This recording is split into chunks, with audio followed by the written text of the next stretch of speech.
była robota, szło się na szychtę, to znaczy szło się kańsikej do werku albo na szachtę, ale jeszcze kole tego była robota przy chałupie, bo to było tak, że człowiek szedł na szychtę, baj na 6 rano, ale potem przyszedł, coś zjadł, legnął se, bo to z pół godziny na ławie, bo była taka tradycja u nas kiedyś na dziedzinach, że dyski w kuchni była taka wielkucna ława.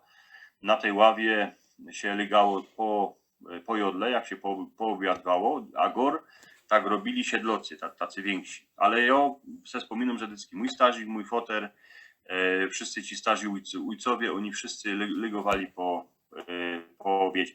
No i potem jak się legło po obiedzie, no to już to się szło robić zaś kole chałupy, bo u nas było tak, że dyski były babucie, dyski były krowy, dyski były jakiś cielok, co się go potem zabiło. Roz do roka była zabijaczka, to było wielkucne święto, bo o tym wam jeszcze tam mogę kapkę powyrządzać, ale ten etos roboty był taki, że ludzie mieli robotę w zocy, bo z tej roboty mieli chleb, mieli za co żyć. No a potem nie skorzy, jak już moi fotrowie byli na penzyi, no to już robili inny doma, ale już nie mieli tela babuciów, tela krów, mieli oto porę kur, ale dyski ten babuś był, bo ta zabijaczka musiała być, rozdoroka.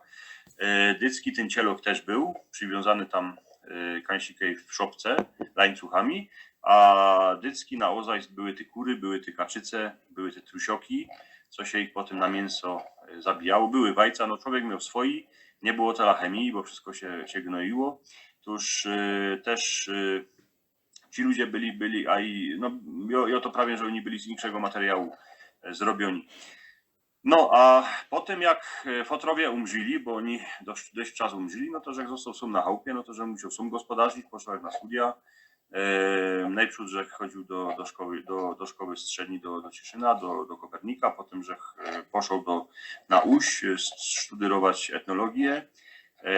Tam, że dzisiaj miał spotkanie z profesorem Kadłubcym w Domu Narodowym. Przeogromnie fajny panoczek. On mnie zainspirował do tego, on był jednym z tych, co mnie zainspirowali ku temu, co bych pisał, a wyrządzał po naszemu. No a jak to było z tym moim językiem? Jak się urodził, to ja inkszej rzeczy nie znał, jako cieszyńsko rzecz. To był mój pierwszy język. I dziepro po tym, jak mi było to 4-5, jakże poszedł do przedszkola, to dziepro nie skorzy, że se wszymnął, że okrom tego języka po naszemu jeszcze język polski, bo paniczka jest inkszej generacji, ale u nas było dyski tak w rokach 80., że telewizor się dyski rożło roz za dnia, albo 2 razy za dnia, jak była bojka. Dziecka siadały, po bojce się szło spać i tego telewizora moc nie było. My mieli bawidła, my się bawulkali, nie mieliśmy telefonów. Ja sobie myślę, że ta nasza generacja była kapkę zdrowsza, miała aspoň zdrowsze błyszcze oczy, że tak się nie rympoliły jako te razy, ale dyski było tak, że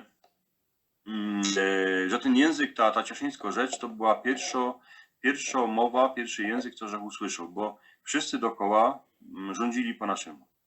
A nie jedni rządzili, ale drzistali, fulali, bulczeli, rządzili, wyrządzali, mówili i jeszcze nie wiem co, ale nie godali, bo dyski było tak, że my są cesarocy, ale tam dali są prusocy. I oto dyski podkreślą, że ziemia cieszyńska, a Górny Śląsk to są 2 odrębne twory kulturowe.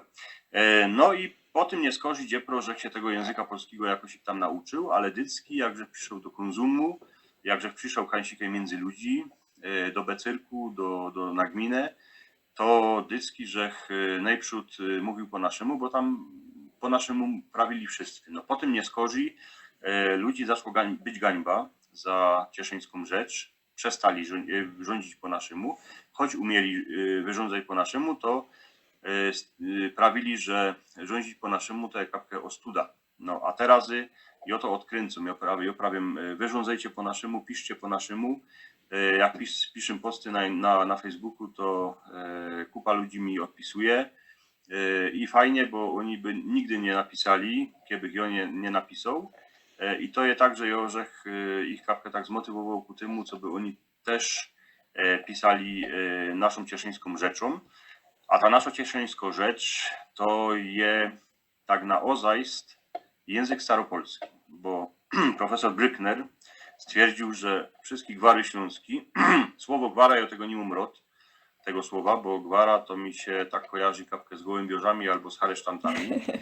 My mamy rzecz, bo rzecz to jest coś takiego jak język, ale to jest więcej jako język, bo się prawi w języku staropolskim, że rzecz w tym, albo jak ktoś miał jakąś rzecz do kogoś, to szł i to prawił.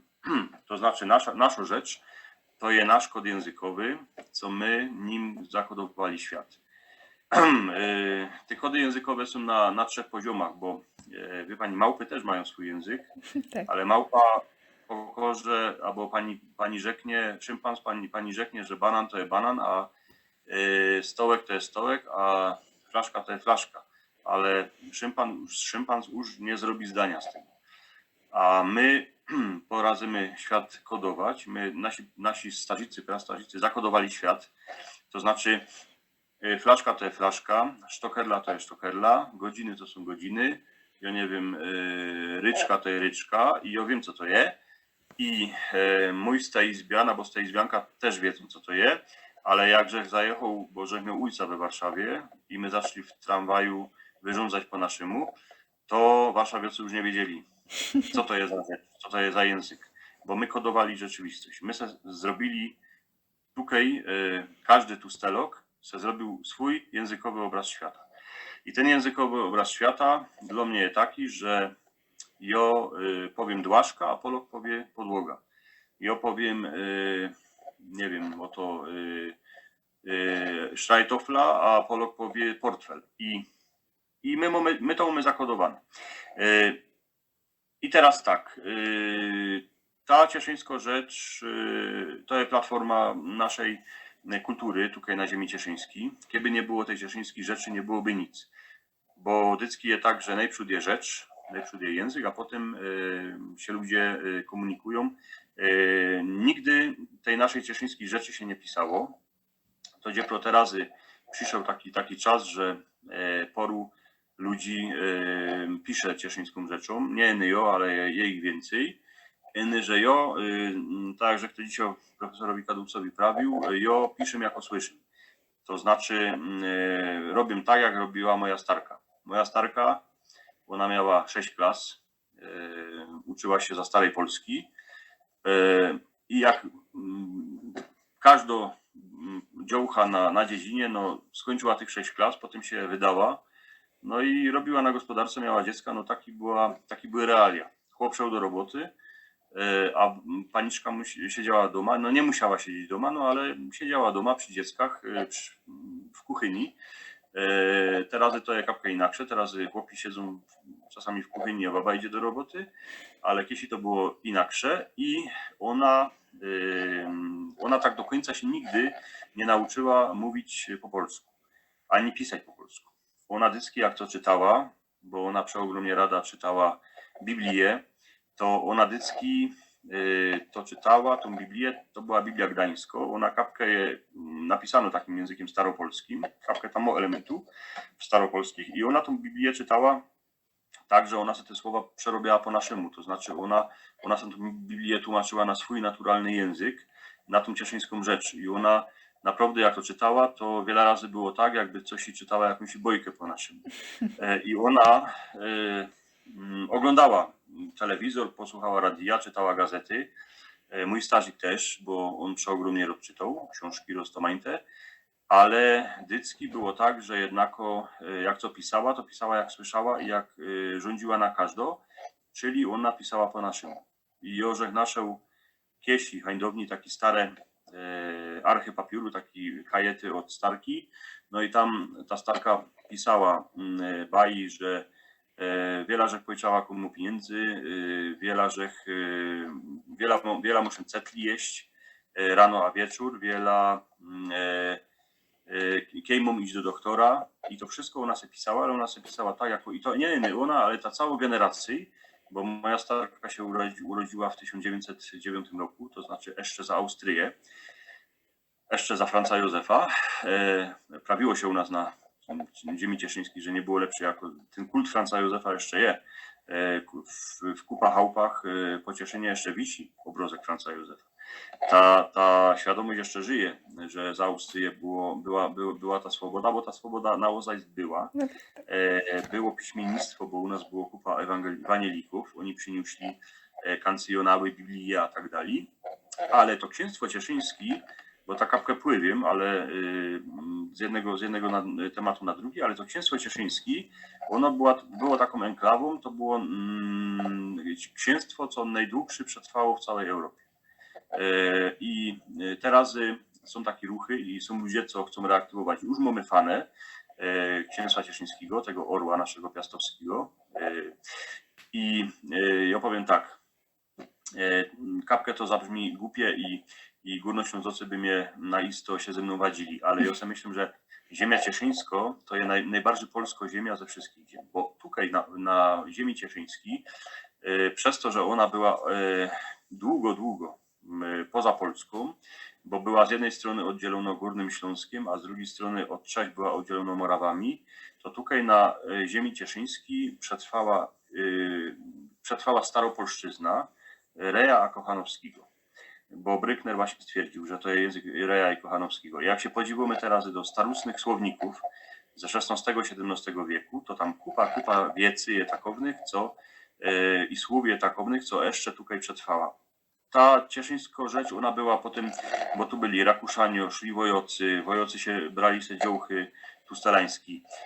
Germanizmy zaczęły tutaj się styrkać, zaczęło się ich styrkać, bo Knefel, Reiferschluss, Mantel, Betondeka, Ordeka, to są wszystko takie słowa roztomajte i Ausdruki. Ausdruki to są takie słowa, co w konkretnej dziedzinie są. Baj Sztyberno dziołcha, to było określenie dziołchy Yny w Dębowcu, także każda dziedzina czasami miała swoje takie Ausdruki, ale cieszyńska rzecz tutaj przetrwała jako język staropolski. I teraz wszyscy ci starzy ludzie, moi starki stazicy, ujcowie, starzy a tak dalej, oni na Ozajst mówili kapkę takim już zakwaszczonym językiem, ale językiem staropolskim. I ja jak piszę po naszemu, to ja tą tradycję chcę poddzierżyć, bo dycki jak rządzimy po naszemu, to ja prawię, że my kapkę przywołujemy tak duchy naszych przodków, naszych stazików, prastazików. My robimy ten językowy obraz świata, co on jest inakszy jako język, jako obraz świata Poloka. Polok ma ganz inszy obraz świata, Czech ma też ganz inszy obraz świata. Nasz językowy obraz świata jest takowny, że my tą naszą rzeczą go opisujemy, a cieszyńską rzeczą lza opisać wszystko. Co też robię, bo wszystko teraz rychtuję trzecią książkę. W tej książce będzie historia filozofii i to historia filozofii, co żech napisał podle Faroża Tischnera, że tam nie będzie Jura, nie będzie oto Staszek Gąsienica, ani tam nie będzie jakiś Jonek Galica z Zakopanego, ale tam będzie Jura Marekwica z Jaworzynki, będzie tam Jędry z Niedoba z Mostów Koleja Błąkowa, tam będą ci tacy tustelocy, co tutaj na Ozajst żyli, bo Tischner też prawi, że Platon to nie był Platon, on nie mieszkał, nie było w Grecji, ale to był jakiś górol, co był ze Zymbu albo z Bukowiny Tatrzańskiej. Tak se to górole wykładali, i przeca Matka Bosko też nie mieszkała w Palestynie, ale ona przeca się urodziła kańsikej albo w Bukowinie, albo w Częstochowie. Ludzie w to wierzyli. Oni do dzisiaj ludzie w to wierzą, że Maryja, Matka Bosko się kańsikę urodziła, kańsikę w mieście, że ona nie była Żydówką, ale to już jest inny temat. Jakoś się żyło na dziedzinie. Na dziedzinie się żyło od Wilije do Wilije. We Wilije był szczodry dzień Kiesi. Tutaj trzeba zaznaczyć i trzeba rzec, że wszystkie nasze chrześcijańskie tradycje, czy my są katolikami, czy my są ewangelikami, to wszystko jest z tradycji słowiańskiej. Najpierw był szczodry dzień, były go dni święta i od tego się zaczynał cały rok obrzędowy. I potem człowiek żył podle tego roku obrzędowego, podle tego, co się robiło w przyrodzie. Jak matka natura, jak ta dziewanna się rodziła do życia, to dziełuszki chodziły u nas tam w Gorali z Morzyną albo z Marzanną, ale tu na ziemi cieszyńskiej tej Marzanny się nie poliło. To jest zwyk, co przyszedł dziecko z Górnego Śląska. Morzana, Morena to była kukła, taką ze słomy, co ją nosiły dziełuszki, co śpiewały, oznajmiały wszystkim, że idzie, przeganiały tą kukłą zimę, bo to było to samo, jak się z Turoniem drepsiło. Turoń był tymu taki szpatny, co by przeganiał złe moce, co by przeganiał czarownicę. Ta Marzanna miała przeganiać zimę. I one ją nie poliły, one ją schowały do stodoły, a na rok zaś z nią chodziły. To są takie stereotypy kulturowe, co też trzeba kapkę o tym wiedzieć, bo teraz dziecka wszędzie chodzą z Marzanną, ją polą i tak dalej. Ale jak człowiek widział, że jor się zaczyna, to gazda wiedział, że musi iść orać, że musi iść siać, już musiał rychtować zorka. Już tą ziemeczkę świętą całował, już krzyże stawiał na zaczątku, a na końcu pooranego gruntu. Już se aj legnął w tym gruncie, koleskiby, bo ta ziemia, on wiedział, że ona mu dojodło, a gaździno wiedziała, że tam będą i jarziny, i będą ziemnioki i tak dalej. I ten związek człowieka na ziemi cieszyńskiej z gruntem był przeogromnie silny. To Rejmont chłopak pokazał, jak ten Boryna na koniec idzie i tam umiera na gruncie. To tak u nas było też, bo jak zawoniała ziemeczka na jor, to była istota i jak było posiotę, to familia wiedziała, że nie będzie głodu. Ludzie mieli ziemeczkę przeogromnie w zocy. Mieli też więcej w zocy pombuczka, bo ten pombuczek dycki był na cieszyńskiej ziemi. I tutaj, czy kto był katolik, czy kto był ewangelik, to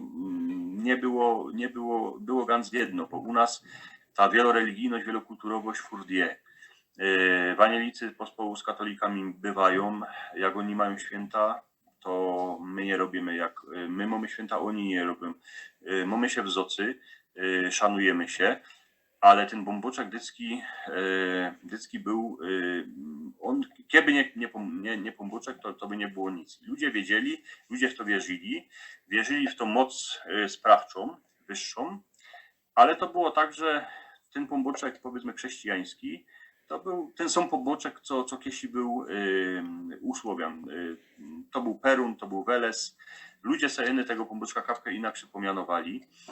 Kapkę inaczej se te wszystkie tradycje Kościół im poukładał, bo przecież pisanki to sztrajchowane wajca, malowane wajca były u Słowian. Jak była Wilija, jak był szczodry dzień, to był dyduch. To był ten popłocek, co ostatni się z pola zebrało, ten snopek siana. On stał w kącie, niż przyszedł strumyk, to była podłaźniczka. Podłaźniczkę się wieszało na powole na wyrchu. Nie z tego, co by ją kocur nie chycił, ale z tego, że ona musiała wisieć, bo ona symbolizowała żywot, zielone. Po tym, gdzie przyszedł strumyk, ale to przysmyszyli strumyk, gdzie prowanielicy z Niemiec, a Niemcy go bez mala wzięli z dworu piastowskiego, także to jest zaś taka ciekawa historia, ale wszystko miało swoją symbolikę, wszystko było semantyczne, semiotyczne i rzeknę tak, ludzie jak już nie umieli se czegoś wyłożyć, to se tworzyli legendy, mity. Na cieszyńskiej ziemi takimi legendami, no najwięcej u nas było utopców. Czemu? No z tego, że na północy, tam w strumieniu w Chybiu, tam bywały utopce, ale w Cieszynie też bywały utopce, w Brzykach też. Ludzie se musieli wyłożyć, czemu się tracą po niekiedy osoby, jak idą koleżyki kole stawu. Jak się ktoś utopił, no to se to ludzie wykładali tym, że przecież musiał go utopić. Z czego się brały buboki i z czego się brały strachy? Strachy się brały z tego, prawiło się dziecko nie iść do stodoły, bo cię tam bebok porwie, a to było z tego, że nie, że ludzie wierzyli w tego beboka, ale to było tak, że nie umieli ludzie uwachować dziecek. Jak w Fotrowie mieli 7 dziecek, to przeca nie było, nie poradzili tego uwachować, tuż raczej im powiedzieli, posłuchaj, nie idź tam do piwnicy, bo tam je bubogi, dziecka się boły i nie szły tam. Oni im wyznaczali granice, że tutaj możesz iść, a tam już dali je ta strefa niebezpieczna. Taką samą funkcję miała bojka. Czerwony kapturek, tutaj nie idzie o to, że ta dziołuszka szła w czerwonym kabocie, w czerwonej jakli do starki i że tego. To miało sens głębszy, to była inicjacja. Wilk to był chłop, czerwony kapturek to była baba, to była dziołcha. Czerwony kolor oznaczał menstruację. I to było to. I tutaj ludzie se wykładali, jak czegoś ich nie umieli wyłożyć, to wykładali mitami, legendami, a tak dalej. Nie było kiesicetli, nie było lyków, a ludzie się leczyli zielinami. Teraz ludzie wracają się do zielin. Zieliny się zbierało dycki przez lato, a na jesień. Suszyło się ich pod Brątramem. Zieliny były dobre na wszystko. Były dobre na kuckani, na lązok, na krzypoty, na roztomajte zimnice, jak rewma bolała. Mój stażik, jak miał rewmę, jak go bolało w krzyżu, to nastyrkał tam za posek pokrzyw. Tej pokrzyw był też przeogromnie dobry. To, co ludzie pozbierali, to, co ludzie mieli koło chałupy, to jedli, to do konsumu się drepsiło po cukier. No po cukier, a po sól. A wszystko insze, mułkę, mleko, wajca, to wszystko mieli ludzie swoi.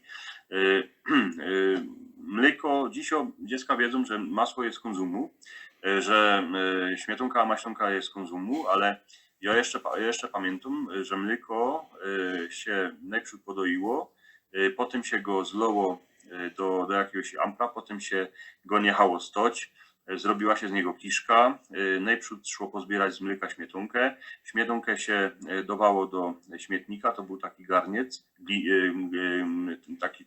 taki gliniok, potem się ze śmietanki robiło masło w maśniczce, trzeba było tą maśniczkę podgrzać, co by się to masło zrobiło, potem się z kiszki robiło syr, ze syra to co okapało, to była kapołka, potem się jeszcze robiło roztomańte. No a najwięcej radości, to co żech prawił pani na początku, to było jak była zabijaczka. Zabijaczka to było święto całej familii. Dycki rano, już o 4 rano trzeba było rozhajcować parzok.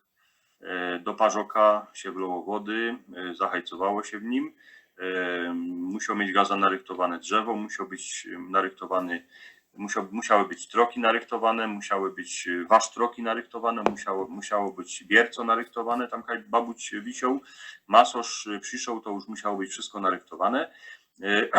Wykludziło się babucia skrywka, poderzło się go, zabiło się go, powiesiło się na bierco, krew się spuściło do jelit, potem się go rozrzazało na poły, musiały być noże nabruszone, masożowi się loło półkę dycki, gorzołki się loło dycki w ten czas, jak już było coś porobione. Nigdy się mu nie loło gorzołki, niż babuć nie wisiał na biercu, no bo potem jak chłopi się chycili chlastanio, no to tak jak przy wędzeniu, potem szło wędzok spolić, a tutaj by babuć wisiał na biercu, a psin co by było, nie byłoby mięsa ani nic. A najważniejszą osobą w całej zabijaczce to był stazik. Stazik to była taka osoba, starzy ludzie dycki mieli taką chyrę, że oni Kupa wiedzieli, kupa się ich pytało i aj jak nie mieli recht, jak się mylili, to było tak, że się machło ręką, bo przecież starzy gastarka nie śmi się ich urazić. Zabijaczka dycki była tak robiono, co by cała familia wiedziała, co ma robić. Okrom dziecek, bo dziecka dycki, jak się babucia wykudzała, zabijała, no to nas przeganiali, ale potem jak już się szpyrki smażyły, jak już się robiło swaczynę, stazik dycki z rozumu, z mózgu robił jajecznicę, potem się ważyło prezwurszty, jelita, robiło się z tego, w wielkucnym garncu, z tego była perdelunka, taka fajna polywka. To wszystko woniało, to wszystko, chałupa musiała być masno. Wiele razy było tak, że się klejzło na tym masnym fecie, na tej umaście, ale to było święto całej familii. I takie święta były parę razy w roku, bo dzisiaj jak mówimy o świętach familii, no to mówimy o godnych świętach, mówimy o Wielkanocy. Ale kiedyś święta we familii, one były części. Zeszły się paniczki na szkubaczkach. Szkubaczki to było darcie pierza. Niż się dziołcha wydała, to trzeba było oszkubać, to trzeba było baby napytać, robiło się szkubaczki. Kole tego było dycki cały ceremoniał. Chłopi loli gorzołkę, ważonkę, gaździno musiała dać po kąsku buchty, zaśpiewało się. Przyszedł muzykant w Gorali Igor, bo Gorole są więcej tacy muzykalni. Przyszedł Gajdosz, to już szło zatańcować. Przyszedł drugi synek na huślach. Tańcowało się tym tuplem. Nie było akordeonu, nie było heligunki, to już potem przyszło nie z kozi. Najpierw były gajdy, najpierw były huśle, ale na samym początku, jak jeszcze nic nie było, to był śpiew a cappella. To ludzie se śpiewali, oto baby se śpiewały przy sianie, przy słomie, bo się prawiło tak, że na cieszyńskiej ziemi dyski tak bywało, że jak było po robocie, to się zaśpiewało, ale przy robocie się śpiewało, co by ta robota była lekciejsza, co by ludziom siemiennik pręskierzył robiło na palcach, co by ten czas kapkę warciejszy leciał po kiesi. Na dziedzinie no to była jednak insza robota, to była piloba, to było coś takiego, co było nie było tak łatwo jako teraz. A ta pieśniczka na cieszyńskiej ziemi jest takowno, że ona była o czym? O miłości. Ona była o dyski ona była tak, że o tym, że synek z dziołchą się rozeszli, o tym, że dziołcha straciła wionek, wiadomo co to był wionek. Jak straciła wionek, no to już musiała potem albo się wydać, albo była zawitką. Były w obliczkach po niektóre symbole takowne, że baba, jak się wydała, no to musiała mieć trzepiec na głowie. Jak pokiel była swobodno, mogła mieć warkosz, mogła mieć zwinione włosy, ale baba, co miała dziecko, a nie miała chłopa, to była zowitka. A temu skryz tego zowitka, że ona miała zawiniony warkosz ze zadku głowy i skryz tego się prawiło zowitka i ona nie śmiała nosić czepca. Czepiec to był, obliczki cieszyński, no to przeca, bo moja starka też miała wałaszkę. Baba, paniczka w obliczkach cieszyńskich wyglądała jak grofka, jak królowa. Obliczki cieszyńskie są najbogatsze w całej Polsce.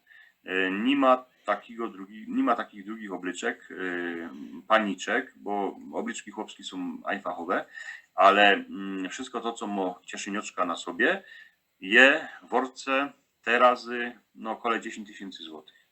Każdą suknię. Bo to jest orpand na pierśnik, to są hoczki, to jest gurt, ten pas, to jest przeca żywotek szumnie wyszywany i ta obliczka, te obliczki na cieszyńskiej ziemi, one były specyficzne, bo tak samo się oblykały paniczki na dziedzinie, tak samo się oblykały paniczki w mieście. I te obliczki paniczek były obryczkami miejskimi. To znaczy, to jest jedyny przypadek w Polsce, że suknia Pałasko to jest suknia, co nosiły i paniczki w Cieszynie, i w Skoczowie, i w Ustroniu, ale też na dziedzinach, w Małych Kończycach i tak dalej.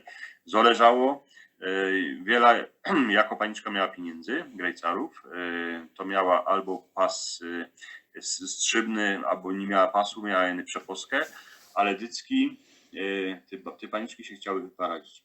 Chłop przy tej paniczce, choć paniczka nie była za piękno, a synek był feszny, był szykowny, był piękny, to jednak paniczka go dycki przy nim wyglądała pięknie, bo każdy cieszyniuszka, choć nie ma za piękno, ale w tych obryczkach wałaskich wygląda przeogromnie szumnie. I no i to jest ta mała ojczyzna, to jest ta ziemia, co kupa ludzi w nią wrósło w ziemię. To jest to, że my są stela, my wiemy, że my są stela, że tamci są tam stela, my wiemy, że tutaj się tak rządzi, a tam już się godo, i tam już się gada, tam już się inaczy wyrządzo. My tu mamy swoją rzecz i ja sobie myślę, że ta rzecz to jest ten nasz paszport taki, że my wiemy, że my są stela. Co jeszcze? Ja sobie myślę, że jak będziemy, każdy, kto przyjedzie na cieszyńską ziemię, to się podziwo, że ona jest przeogromnie szumna, bo bez mala cieszyńska ziemia powstała z uśmiechu Boga, Pombuczka. Inci prawią, że cieszyńska ziemia powstała, że to wygląda jak dziołcha, co się śmieje, bo myśli o pierwszej miłości. No i nawoza jest wszędzie, od Strumienia do Jaworzinki, od Bielska po Ostrawę, bo tam było to nasze księstwo cieszyńskie. Ta ziemia cieszyńska ma urok, ma magię.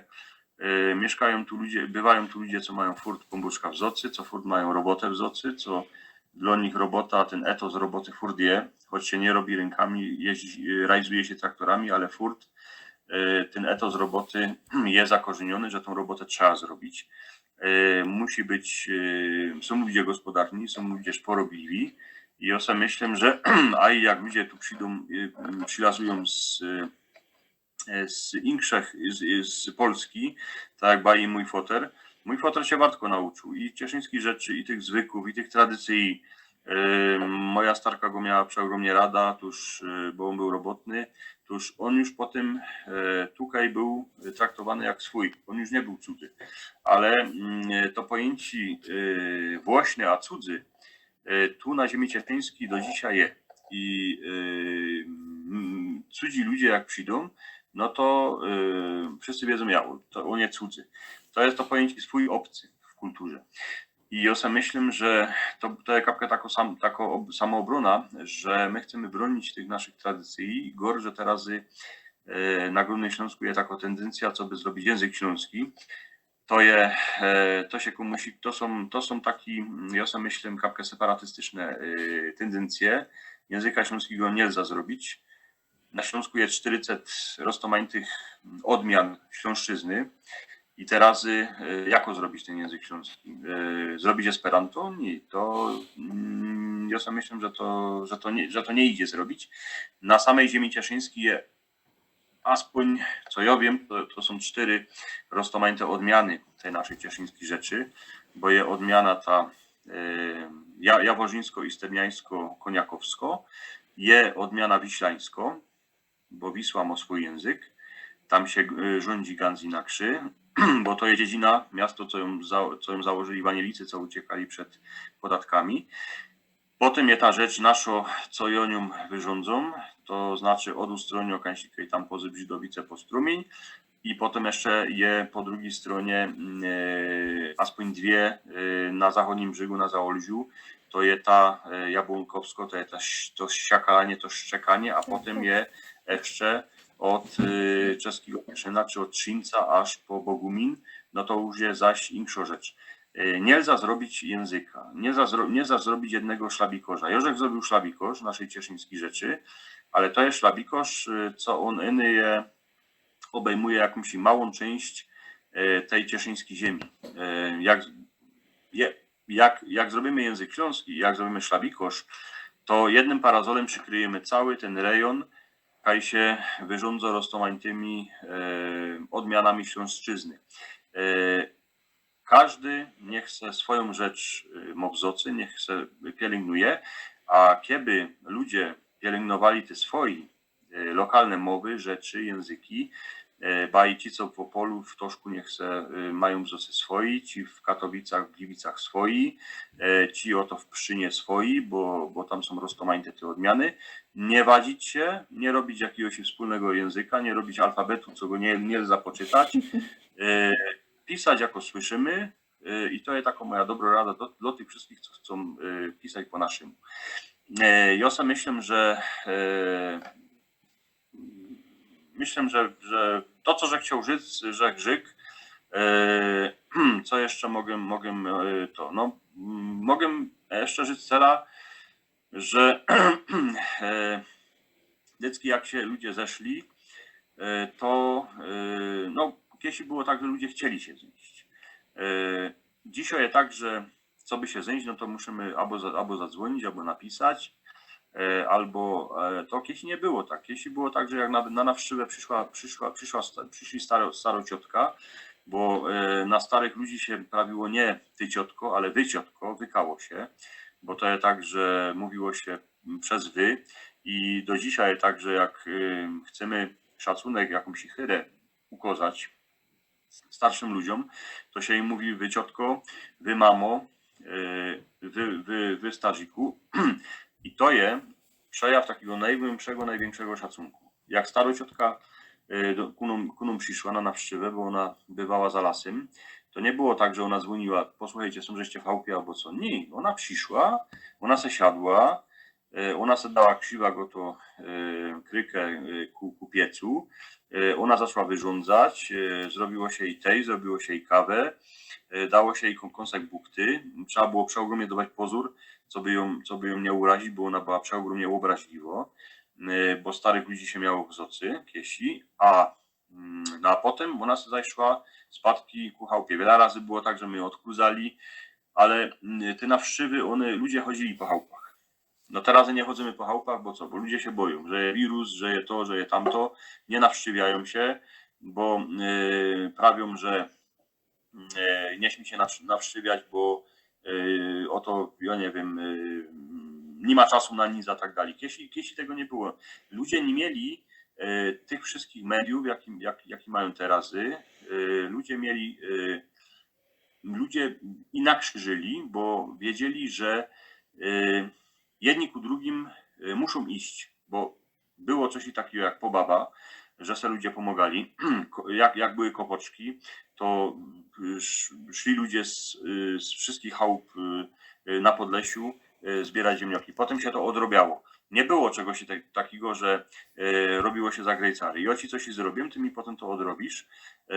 Ja ci coś pomogę, ty mi potem pomożesz też. A jeszcze co? Chciałem jeszcze coś rzec o tym, jako to było z tymi roztomajtymi duchami.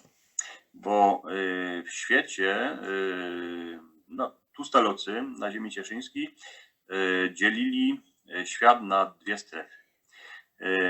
Ta bezpieczna strefa to była chałupa, ale po próg, bo za progiem już były złe moce.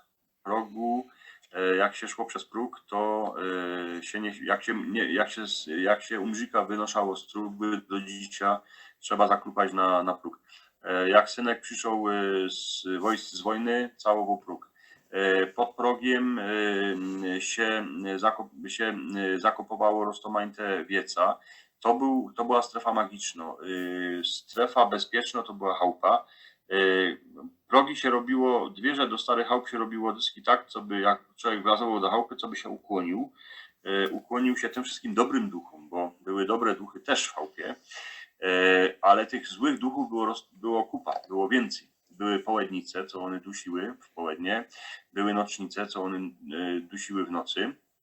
I to było też tak, że ludzie se też wykładali roztomajte niemoce, bo przecież jak kto miał astmę, jak kto miał jakiś był dychawiczny, no to w nocy się dusił, nie poradził dychać, no to się prawiło, no to nocnica mnie dusiła.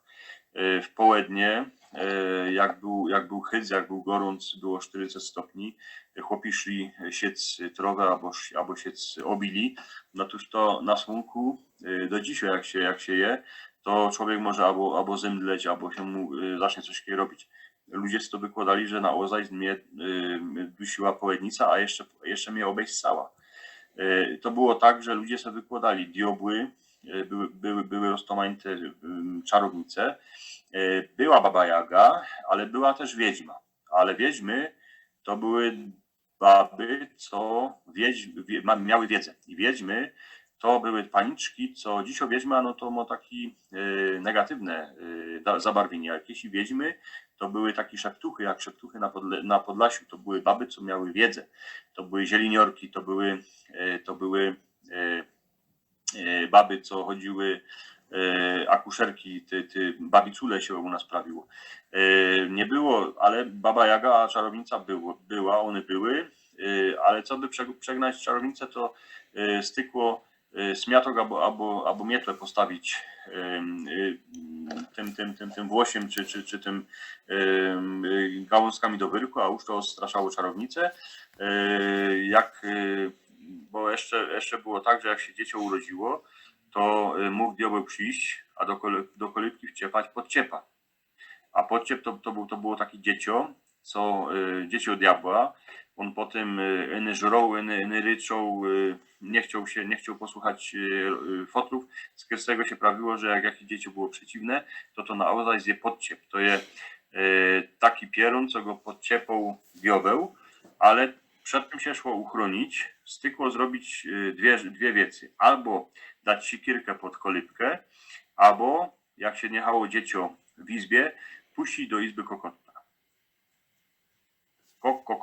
Kokuta się diabeł, a czarownice to i te zabiegi magiczne, dzisiaj my się z tego śmiejemy, ale to były wszystko zabiegi magiczne, co ludzie temu wierzyli, bo ludzie se wykładali roztomańte wieca, że to na ozajst musieli sobie to jakoś ich wyłożyć. No i tak to wszystko było. Nie wiem, czy jeszcze wyszło kupa wyrządzać, bo kupa wiedzy się jeszcze by mi w głowie, ja improwizuję, nie mam to nigdzie napisane, ja to wierym o to tak, to wszystko, co żech pisał, to mi się tak w głowie kapkę ułożyło. Ja sobie myślę, że posłuchała pani jako wyrządzą. To jest ta cieszyńska rzecz moja. Inksi ludzie można kapkę inaczej rządzą, bo każdy z nas rządzi inaczej. To jest tak, że język polski też jest inny formalnie na papierze, ale każdy mówi inaczej. I ja rzeknę tak, jest prawda, że język polski to jest taki główny, urzędowy język i tak dalej, ale mamy ten język nasz, tustelański, mamy tę cieszyńską rzecz i ta cieszyńska rzecz dla mnie jest bliższa sercu jako język polski, bo cieszyńska rzecz to jest język ten pierwszy, ten co żech usłyszał pierwsze od matki, ona wyrządzała ze mną po naszemu i na ozajst go będę słyszał, jak będę już przy końcu żywota. Szkoda, że zaniko, szkoda, że już coraz mniej ludzi wyrządzą po naszemu, ale ja sobie myślę, że to jest tak, że ludzi jest kapkę gańba za to, że rządzą po naszemu i trzeba teraz zrobić wszystko, co by tą naszą rzecz uratować, uchronić, a uchronić ją możemy albo, że będziemy z dzieckami wyrządzać, albo będziemy tą rzecz pisać, bo teraz jest taki czas, co musimy to pisać i jak dosi to nądzie za 100-150 roków, no to se wszymnie, że taki szumny język był na cieszyńskiej ziemi, potem ten język będą badać, potem go będą na nowo odkrywać, tak jak języki roztomańte bajłużycki, co ich już nie ma. Mam nadzieję, że ta nasza cieszyńska rzecz jednak przetrwa, że aspoň gorstka ludzi będzie tą rzeczą rządzić, ale trzeba to zapisywać, bo Kiedyś chodzili etnografowie, chodził Kolberg i spisywał pieśniczki, a teraz ci, co poradzą rządzić po naszemu, by mieli to pisać, bo to, co jest na papierze, i oprawiam dyski, także to, co jest na papierze, to przetrwo przeżyje nas. No i z tego piszę po naszemu, bo chcę tą naszą cieszyńską rzecz zachować. Teraz redyktuję 3. książkę, 2 już wydał. Na internecie piszę, ale wiem, że język ewoluuje, język się zmienił i język polski też ewoluuje, bo coraz więcej mamy amerykanizmów, coraz więcej mamy rozmaitych słów, makaronizmów tam z innych języków, ale cieszyńska rzecz też ewoluuje, ale ewoluuje tak, że już powstaje taki język cieszyńska rzecz zmieszano z językiem polskim. No i na przykład już się imię słowy pojawiają, je na przykład myślący, robiący, no to tego nie było nigdy, no ale ludzie tak rządzą, no bo oni se tworzą, robią taki język między językiem polskim a cieszyńską rzeczą. Już się to robi. Na zachodnim brzegu Olzy na Zaolziu też to jest, bo ja robię w Czechach, to wiem, że mam kontakt z tymi tustelokami tam ze Zaolzio. Mam taki przegląd kapkę tej cieszyńskiej rzeczy, jak to jest po obu stronach Olzy. Tam się robi to samo. Tam zaś ten język czeski, zaś kupa bohemizmów się zaczynają ludzie styrkać do tej cieszyńskiej rzeczy. Ale pokiel żyją ci, co cieszyńską rzeczą rządzą, to ta rzecz będzie żyła, bo każdy język żyje, pokiel się nim rządzi. I tego bych se życzył sobie i wszystkim tustelokom, bo niech ta cieszyńska rzecz żyje jak najdłuższy i myślę, że z mojej strony by to było wszystko. Mam nadzieję, że was tutaj nie nudził, że jaką powyrządzą. Szłoby drzistać jeszcze dali, szłoby fulać, szłoby bulczeć, szłoby wyrządzać, rządzić, mówić, rozprawiać. Kupa je określeń na mówieni. Nie tylko się gada, mówi, ale się jeszcze robi, ale się jeszcze prawi. No i jeszcze na koniec tak rzeknę, że prawić to jest coś i żyć słusznego i mądrego. Dyć w Krzyżakach mamy taką, dyć Sienkiewicz też sięgał do języka staropolskiego i jak ten Litwin tam siedział, jak Maćko z Bogańca przyszedł, a tam zaczął mu tam wyrządzać o tym, jako tam się mają zaczaić na tych Krzyżaków, to ten Litwin mu stwierdził słusznie prawi. Także nawet i w Szereku jest taki motyw, dyć ten z widłami prawi, ten co dyć wiesz, co on ci może zrobić. To są taki posterkane słówka, ale one są wszystkie z języka staropolskiego.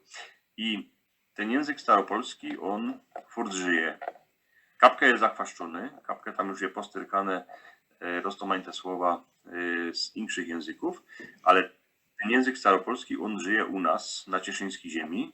Jak ktoś chce go posłuchać, to niech przyjedzie. My tym językiem staropolskim będziemy wyrządzać i usłyszy jako ten język staropolski kapkę zmieniony, ale jednako jako on źni. I od dzisiaj też wam dał taką próbkę języka staropolskiego, kapkę zachwaszczonego, ale jednako myślę, że z Rejem Askochanowskim